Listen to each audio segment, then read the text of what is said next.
Hello, I'm Vidya Kumar. I am a scientist at Armed Forces Radiobiology Research Institute at Bethesda, Maryland. I'm here with Dr. Francis Cucinotta, who is a Failla Award Winner of RRS 2018. Congratulations, Doctor, and welcome to this podcast. Thanks for inviting me. That's great. First of all, let's hear from you about the award and the program that you got the award for. Okay, yeah, so it's a great honor to receive this award, one because Failla was from Sicily, and my grandparents were from Sicily, actually not too far from each other, the northern part of the island of Sicily.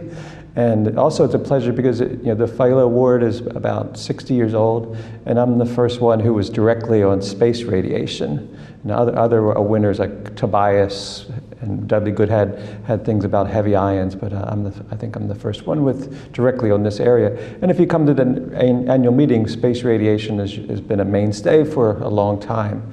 So I started off in physics, doing the physics of cosmic ray interactions for like the nuclear interactions, the cross sections that you use to understand doses and dose equivalents and behind shielding or in organs.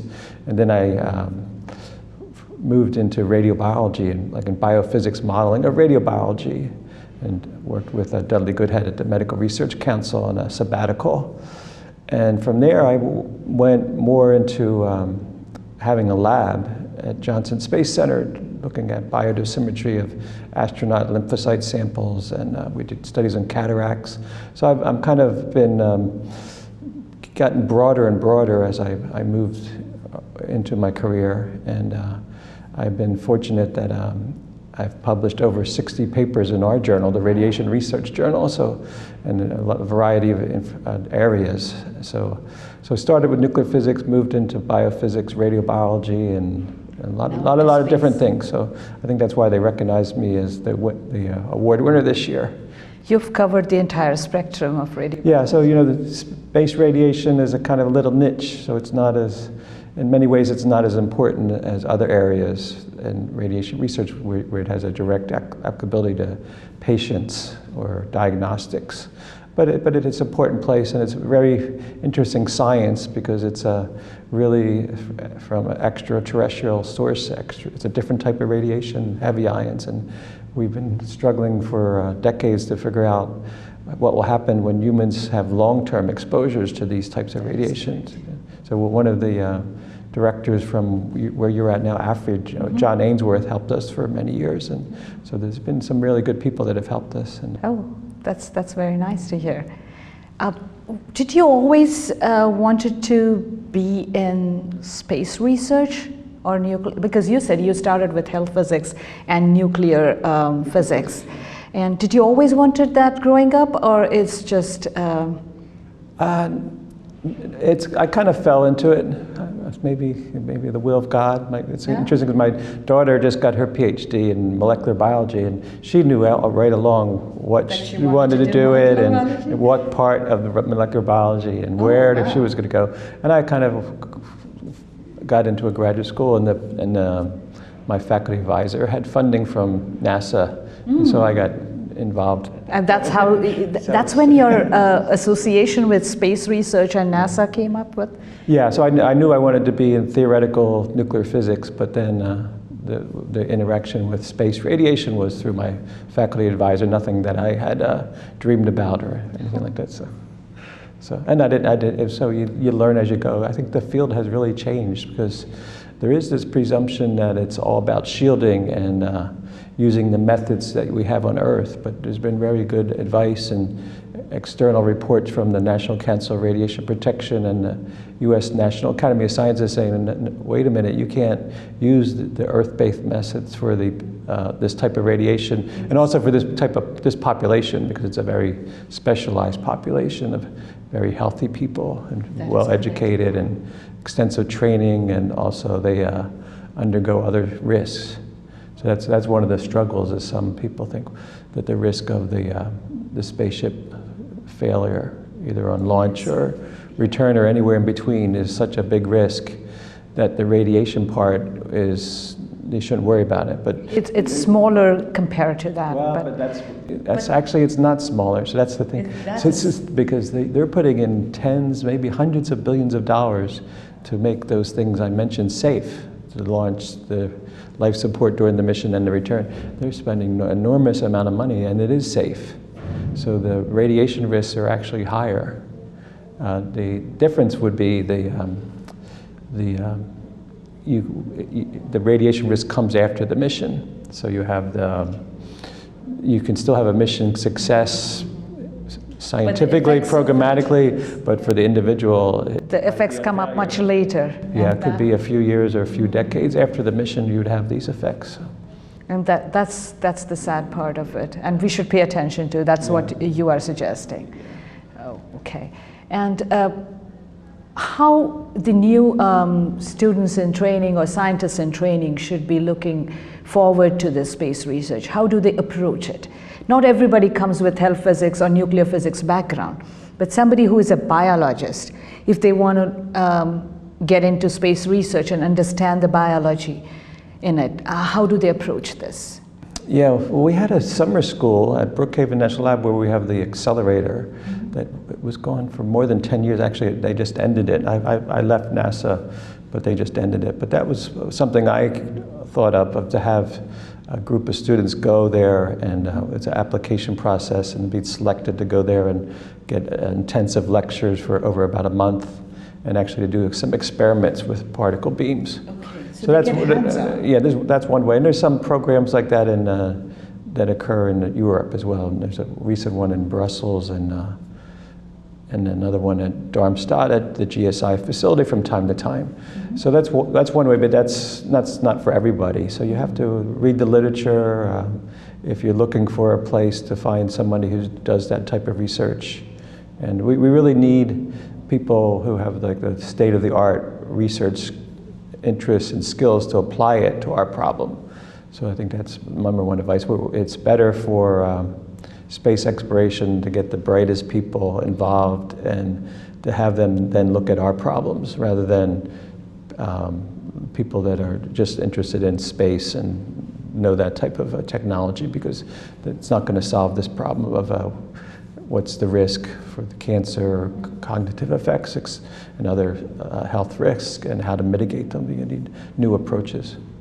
So do you think that these people whom you would want to come into this field have to have certain kind of background, or people with variable backgrounds can be actually accommodated, and the group can actually together do a better job of finding solutions? Yeah, I think anybody who's like, for example, if you're interested in radiation oncology, you'll have a lot of skills that overlap, but you might not know about high LET and heavy ions, and you might have focused on high dose, and we're low dose.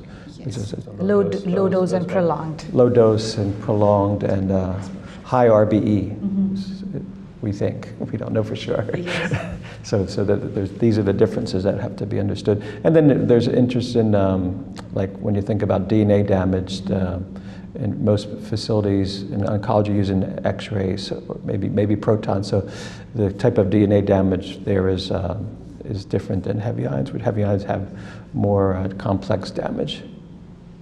So do we have, in terms of technology, do we have every aspect of it already figured out now to actually do these studies, or are we still in the development?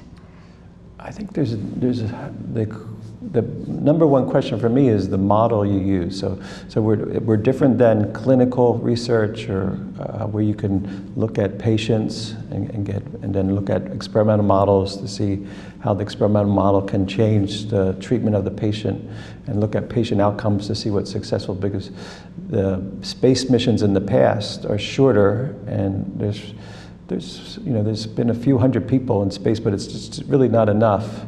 So we're looking for longer missions in the future and just a few people. So you really have to come at it with a theoretical and experimental approach.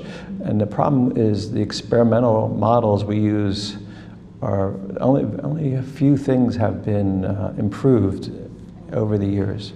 Like some of the things that have been funded recently are using mouse models from the 1950s and 60s. Oh, okay. So how so could a lot has changed since then. Yeah, so you can develop better models. People know how to do that, and unfortunately, there's very few people working on better experimental models of these. So this aspect of science is actually underexplored, and so a lot of new scientists can actually think about this area and develop their expertise in this. Yeah, we heard the talk from Tyler Jacks on Monday morning, and he develops these wonderful models, but they're aimed at cancer treatment mostly, and we need something, that type of approach, to look at our questions, which would be how does cancer develop for this type of radiation? Because it seems to be different than other types of radiation, especially solid cancers seem to be very different.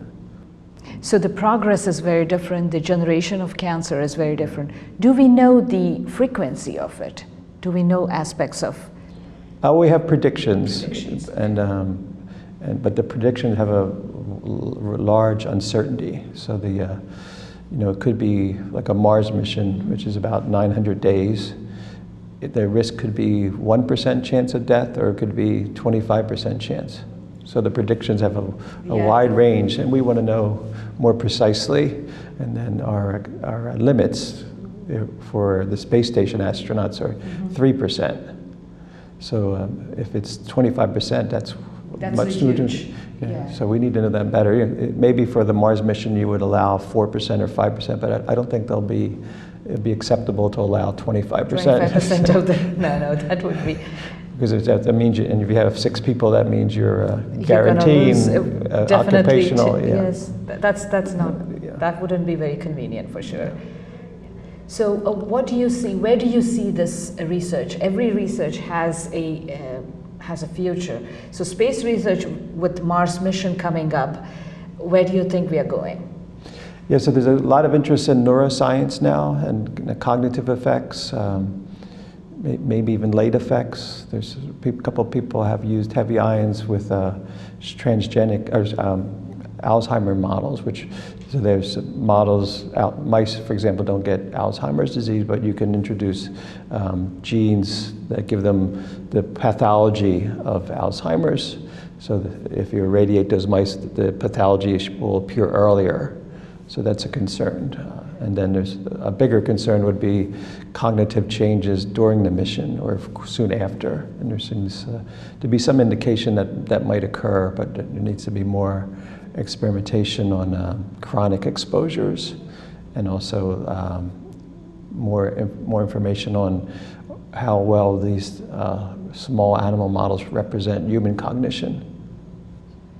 So it would be the best situation if all these models that are developed for different diseases come together and then supply those models to the space research, so that you could actually use their model system but have your radiation long-term, low dose long-term exposure model developed from that.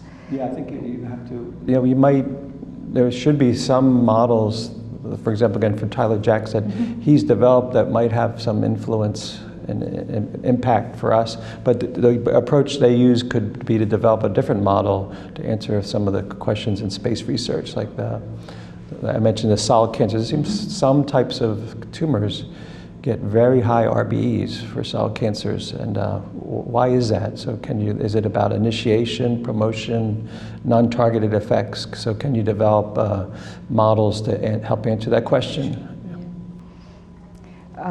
We heard and learned a lot from you from this interview. Would you like to give a little more information for the future scientist who would want to go in for space research, and specifically developing models and helping out answering these questions that are so prominent and so important? Yeah, so the Radiation Research Society has the 4 disciplines: physics, chemistry, biology, and medicine. So the space research, you have to get some information and knowledge in physics. And you have to get used to it. We've funded, when I was at NASA, some very well-known scientists, I won't name, but like linear energy transfer, and they would say that's LET. high LET, but you call it high LET, you don't call it high LET. But you would see they would mix up kinetic energy and LET. They never really, because linear energy transfer and kinetic energy, and even after being funded for 5 years, they're still mixing up that they don't understand that they're two different things. So you have to get some background in physics. But once you have that, we need you because, or space travel in the future needs you because we need new state-of-the-art, cutting-edge research. And the other thing is that these missions they're not real yet. So it's going to be a long-term thing. So I think the space research is going to go on for decades, space radiation research, because when I was in graduate school in the 1980s, they were talking about the Mars mission in 1996.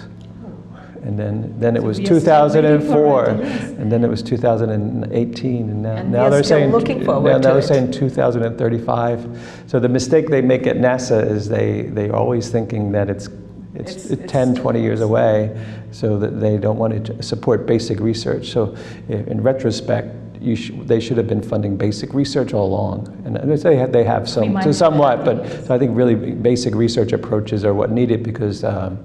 Translational approaches are nice, but a translational approach now is going to be completely different 20 years from now, in my opinion.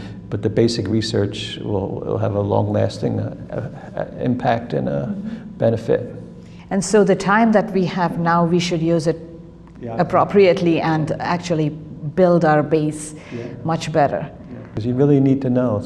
And then people want to know about countermeasures, but how would you know a countermeasure is going to work? Unless you know what's going wrong with it. Yes. Yeah, you need to first develop the disease model and then maybe test the countermeasures for that. How do you know if you need a countermeasure? If the risk is 1%, you probably don't need a countermeasure. So you need to answer that question, and I think it's the same science. The science that says you really understand what the risk is the same science that leads you into how to mitigate it with a countermeasure. So you may not need a countermeasure at all at that point. Well, that is very nice to know. Yeah, and thank you for spending your time and as well as the knowledge that you shared with us. Thank you.